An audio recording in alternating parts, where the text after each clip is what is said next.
How did ancient humans reach almost every corner of Earth? No maps, no roads, no engines, no airports, no ships with metal walls, no GPS, no satellites, no compass in the pocket, only feet, only fire, only memory, only tools, only family, and other people. That sounds almost impossible, because when we imagine the world today, we imagine distance, miles, borders, countries, airports, highways, ocean routes, but ancient humans did not see the world that way. They did not look at a globe and say, let's cross it. They did not know the shape of the planet. They did not know what waited on the other side of a mountain. They did not know that one coastline might eventually lead to a new continent. They only knew the world close to them. The river they could reach, the hill they could see, the plants they could recognize, the tracks they could follow, the safe place where a fire could burn through the night. And somehow, from that small world, humans spread almost everywhere, across grasslands, across deserts, across forests, across mountains, along rivers, along coasts, across cold lands, across land bridges that no longer exist, and eventually, across oceans. So how did they do it? The common answer is simple. People say, they migrated, but that word can fool us. Migration sounds like a plan. It sounds like a group looked at a map, chose a destination, packed supplies, and started a journey. But ancient migration was not like that. It was slower, messier, more human. Most people imagine one giant journey. One group leaves Africa, then marches across the planet. A big arrow moves across a map, first here, then there, then everywhere. But that is not how it really happened.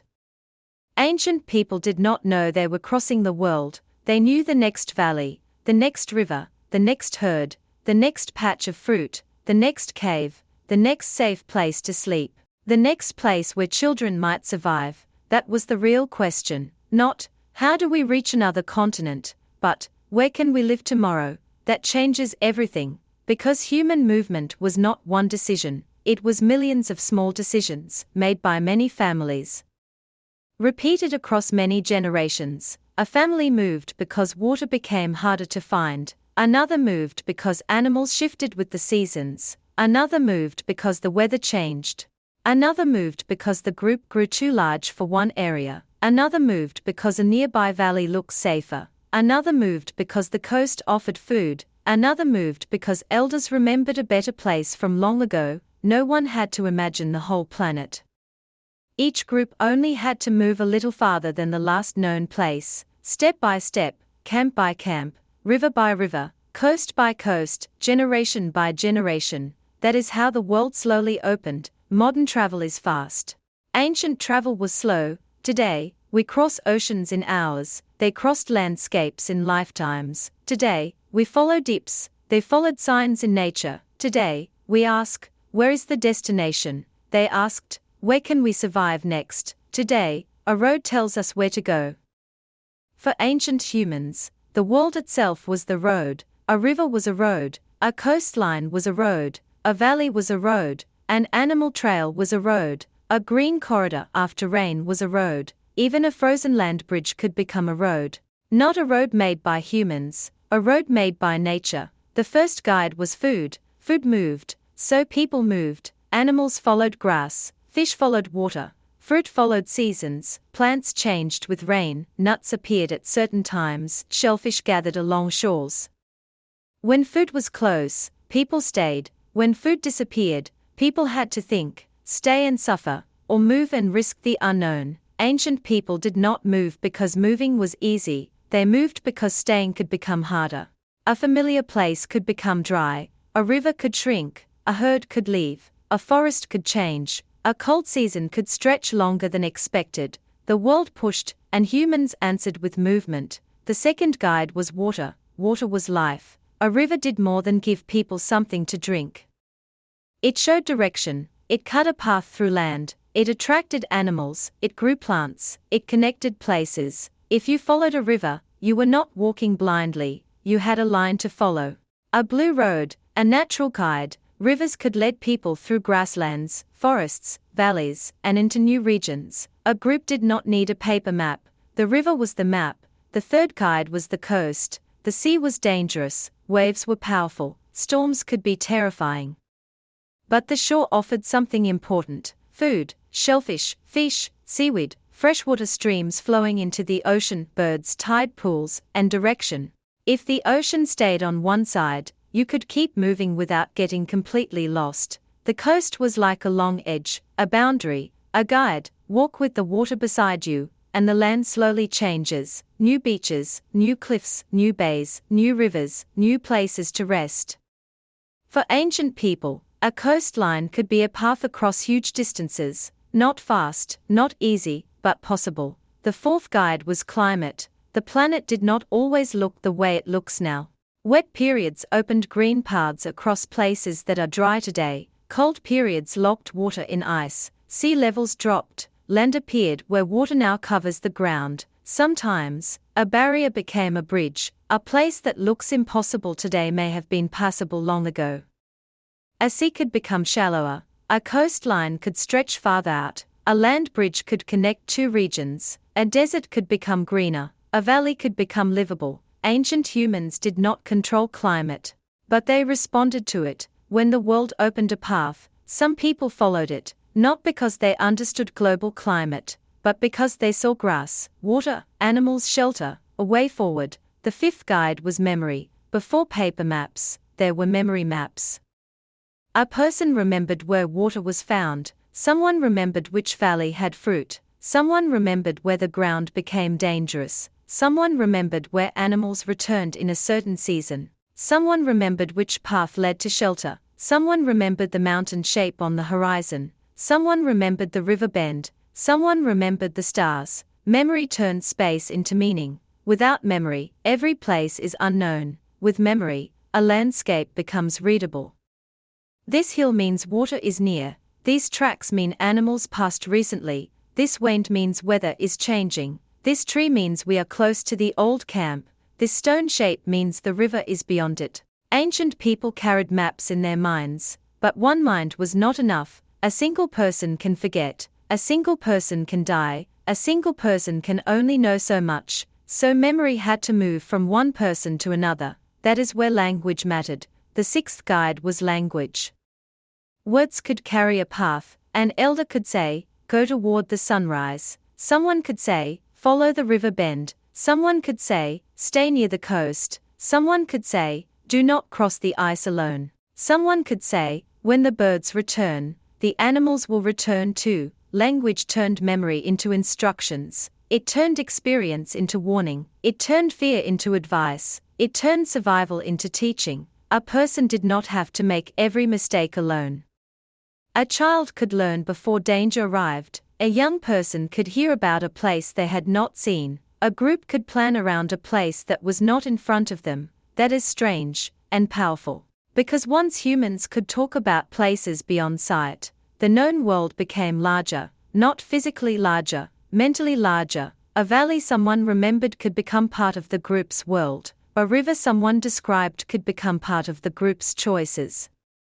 A distant shore could become possible before anyone reached it. This is how language helped movement, not by making people faster, but by making the unknown less empty. The seventh guide was tools.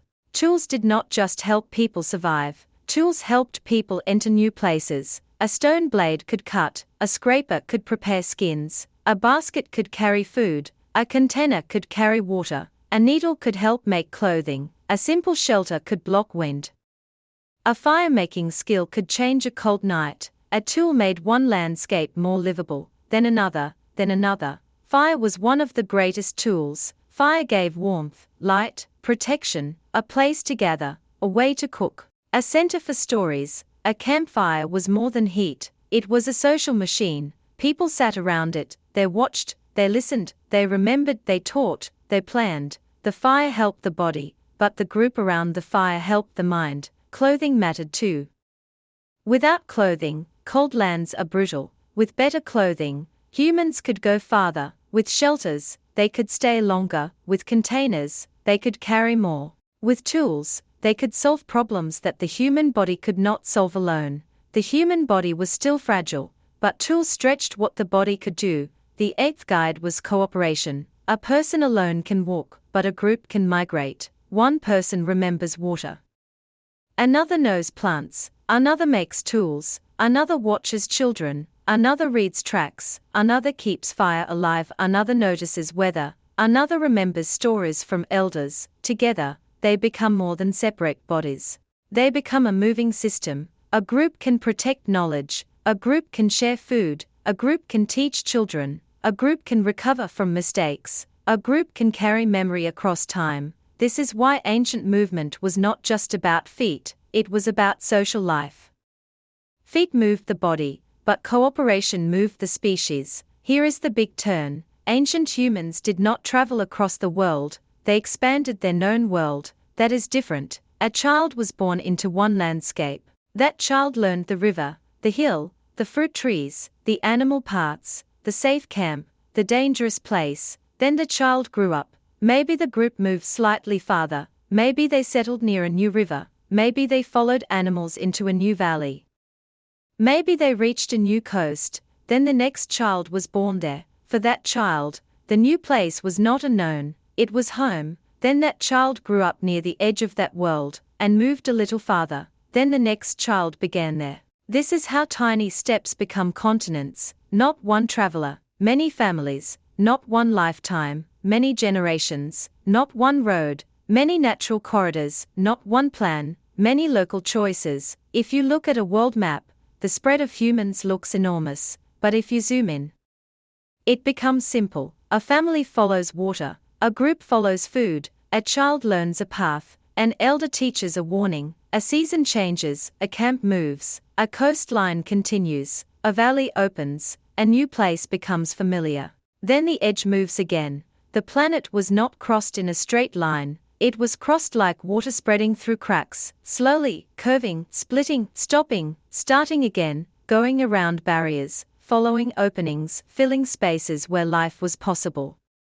That is why ancient migration is not just a story about walking, it is a story about adaptation. Humans entered hot places, cold places, wet places, dry places, forests, grasslands, coasts, mountains, islands. Each place asked a different question. Can you find food here? Can you find water here? Can you stay warm here? Can you remember this place? Can you teach the next generation? Can your tools handle this world? Can your group survive the mistakes? Humans did not always succeed.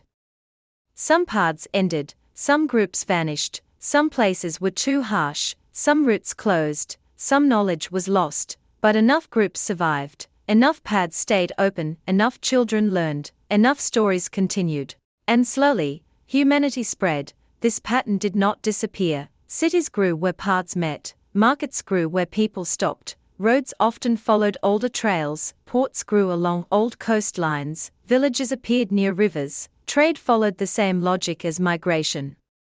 Where can people move? Where can people meet? Where can food, tools, stories, and trust travel? Even the internet follows an ancient human need, to know where we are, to know where to go, to know what others know, and to know who we can trust. A modern map looks digital, but every map is really a memory system. It stores what someone learned, it tells another person where to go, it turns one person's experience into another person's possibility. That is exactly what ancient people did with stories. Before maps were drawn on paper, they were carried in voices. Before roads were paved, they were remembered as paths. Before cities connected the world, families connected one camp to the next. The tools changed, the pattern remained. Humans moved through the world by turning space into memory, then memory into language, then language into action, then action into new memory, again and again. That cycle carried us farther than strength ever could. Ancient humans did not have the world in front of them, they had the next step, the next river, the next shore, the next fire, the next child, and someone to teach that child what had been learned. That is the quiet secret. The world was not discovered all at once, it was inherited one step at a time. A path became a memory became a story became guidance, guidance became movement, movement became a new home, and a new home became the beginning for someone else. That is how a walking animal became a world-spreading species, not by seeing the whole planet, not by moving fast, not by knowing the destination, but by staying alive, moving when life moved, remembering what mattered, teaching what was dangerous, sharing what was useful, trusting the group, following the signs of nature, and carrying the known world just a little farther than before. That is how ancient humans walked into the unknown, and slowly made it familiar.